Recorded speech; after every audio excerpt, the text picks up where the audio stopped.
ఎందుకు చెప్తున్నంటే ప్రియమైన సహోదరులు గమనించండి, దేవుడు ఏం చూడమనలో మనం ఎంత అందం ఉన్నామో, మనకి ఎంత ఉందో, ఆస్తిని అంతస్తు ఏదైనా సరే, లేకపోతే మనము ఎంత మంచి వాళ్ళమో, ఎంత బాగా ఆరాధిస్తున్నామో అవి చూడు దేవుడు.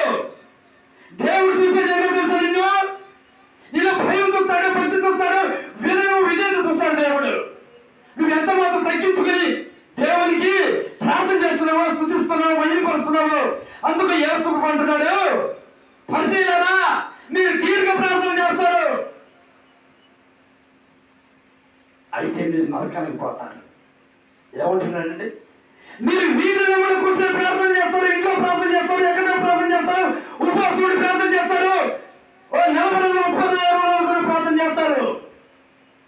అయితే భయము భక్తి ఉండదు. భయము భక్తి ఉంటే మనం చేసే ప్రార్థనకి ప్రతిఫలం వస్తుంది. నీ ప్రార్థనకి ప్రతిఫలం రావాలంటే నువ్వు ముందు భయపడాలి.